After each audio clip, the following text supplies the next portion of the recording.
ń ṣe ìyanu òun lọ́lọ́run ìyanu kì í ṣe iṣẹ́ tèmi tó bá ṣe iṣẹ́ mi báyìí màá ní mo mọ̀ bó ṣe ń ṣe iṣẹ́ mi kọ́ iṣẹ́ Ọlọ́run ni. iṣẹ́ Ọlọ́run.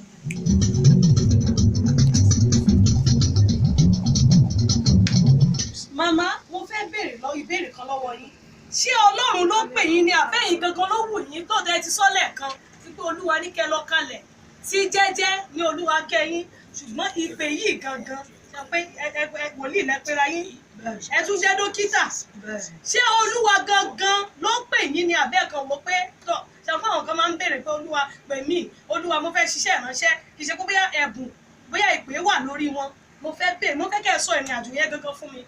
Ẹ ṣé púpọ̀ mo ti bẹ̀rẹ̀ sí sọ láti ẹ̀ẹ̀kan Olúwa ló pè mí o èmi ti ní lọ́kàn wípé tí bá sílẹ̀ bàbá mi tán pé mo máa padà lọ kí n lọ ṣe masters mo ní lọ́kàn láti gbé dé PhD torí pé mo mọ̀wé débẹ̀ ohun tí mo fi kan mí lára kà ní wípé nígbà tí mo jáde ìwé mẹ́wàá grade 1 mo ní bàbá mi ní kí n lọ teach. Màmá àwọn ará ilé ti pè ẹjọ́ sáré gbà pé àkọ́kọ́.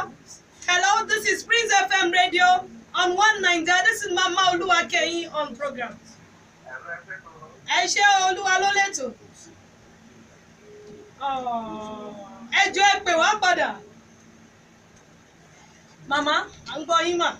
Òun ni ó fi jẹ́ wípé Olúwa fún ara ẹ̀ ló pè mí mo sọ fún yín pé mo lọ inú ẹ̀mí ni bàbá yẹn ìyàwó wọn ń teach ní Ìbàdàn grammar school ọ̀rẹ́ mi yẹn á máa gbọ́ mi báyìí èmi ẹjọ́ wà ní boys high school òun náà wá south ó wá ní ó ti wà ní Ìbàdàn tipẹ́ ó ní kí n gbé òun tí bá dẹ̀ ti ń lọ èmi máa ń kó àwọn ènìyàn púpọ̀ sínú mọ́tò mi mo wá gbé ó wá ń júwe ọ̀nà fún mi tàbí dé Ìbàdàn grammar school ó wá sọ wípé òun fẹ́ rí ẹnìkan bí èmi wà ní mọ́tò mo ń ka nobel kan lọ́wọ́ bí bàbá ṣe jáde nìyẹn wípé kábíyèsí o èmi làwọn wá bá alẹ́bí òde ń ṣe ọba mo wá ń wò wọ́n. Ẹ̀ẹ́dẹ̀ tí ẹ̀ jáde láti ìdílé ọba.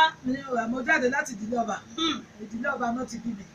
Ṣé ìyẹn ló fi pè yín kábíyèsí? Kò mọ̀ mí ó lóun ti rí mi nínú ìran ní London wípé Olúwa máa wò mí ó ní mi ò dẹ̀ ní fẹ́ ṣe wọ́n á ń wò wọ́n wípé sísá ló wù mí ṣe bàbá mi ò gbà gẹ́gẹ́ mi ò mọ nǹkan mi ọ̀dọ̀ wọn bẹ̀ yẹn ni mo ti bẹ̀ sí sọ ìran mo ti lọ sí inú ẹ̀mí nígbà mo fi máa délé ọjọ́ kejì wá ní ọjọ́ ìbí ọkọ mi mo sì ń ṣàlàyé fún wípé ó dàbí pé wọ́n cháàmù mi níbì kan ó ní cháàmù kẹ̀kẹ́ tó tán mi ò rántí nǹkan kan ọjọ́ kẹjọ tí mo ṣẹ̀ṣẹ̀ lajú ni mo mọ̀ bí mo dẹ̀ ṣe yẹn tán bí mo ṣe bẹ̀rẹ̀ sí ní sọ ìran nìyẹn Olúwa wá lo bàbá yẹn fún mi because Ìbàdàn làwọn wọ́n mọ̀ àyàn ibi tó Olúwa ti lò wọ́n fún mi nìyí o wọ́n á máa pe gbogbo èèyàn pé kí n má bàa sá lọ pé kọ́ máa wá fún prógráàmù ìrọ̀lẹ́ màá máa sọ ìran. Màmá ẹ jẹ́ ká sáré gba ìpè.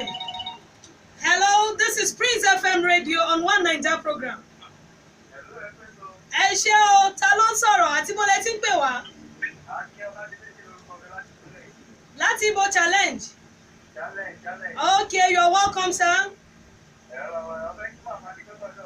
Tó bàmá wọn ní kẹ́ gbàdúrà fáwọn o. Ní orúkọ náà bàbá ọmọ ẹ̀mí mímọ́ sà. Èyí tó kù kọjú ó parí ẹ̀mí rí bànújẹ́ o. Ilẹ̀ ò ní bẹ̀jẹ̀ yín o. Ohun kan tẹ́ ń wá yẹn báyìí mo ní kẹ́ gbà á. Kó tó dúpẹ́ máa bọ́ sí ọdún tuntun. Ọdún ayọ̀ ní 2019 ó jẹ́. Jésù Olúwa wa. Àmín, àmín. Thanks for calling. Màmá, ká padà sí orí tẹ́ ń sọ lọ.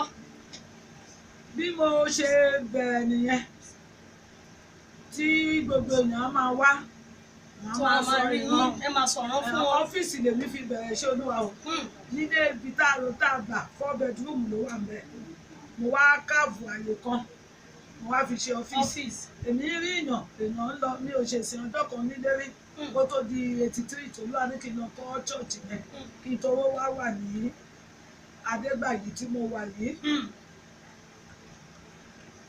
màmá àwọn ìlàkọjá wo àwọn ìdojúkọ wo lẹ ti dojúkọ nínú iṣẹ́ ìránṣẹ́ yìí gan-an. àdúpẹ́ olúwa ṣeun ìlàkọjá tèmi mo fi mọ̀ ó máa ń mú ẹsẹ̀ èèyàn dúró ìlàkọjá ó máa ń mú èèyàn ṣubú o ṣùgbọ́n ó máa ń gbé èèyàn dúró ni ó máa ń mú ìgbàgbọ́ èèyàn kó pọ̀ sí i ó sì lé kókókó.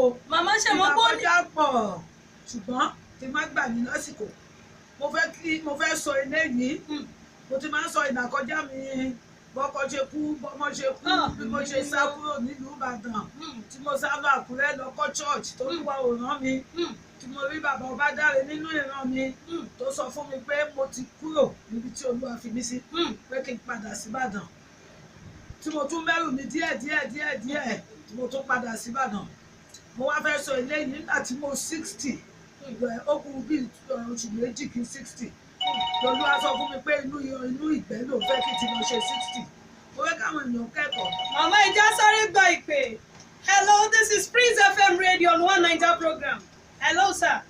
Hello, ẹ ṣé o Ọlọ́run ló lẹ́tọ̀ ta ló ń bá wa sọ̀rọ̀ láti bo lẹ ti ń pè. Academy, you're welcome sir. Kí lẹ ní fún wa lórí ètò.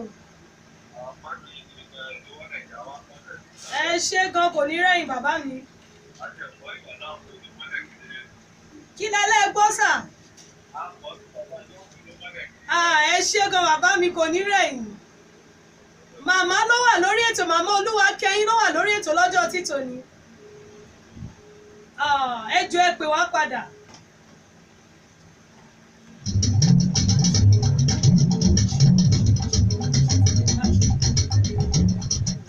Màmá ẹ sọ̀rọ̀ lórí ìlàkọjá gbogbo tẹ̀ ń là kọjá gan. mo ti sọ àwọn yẹn mo fẹ́ káwọn èèyàn kẹ́kọ̀ọ́ nínú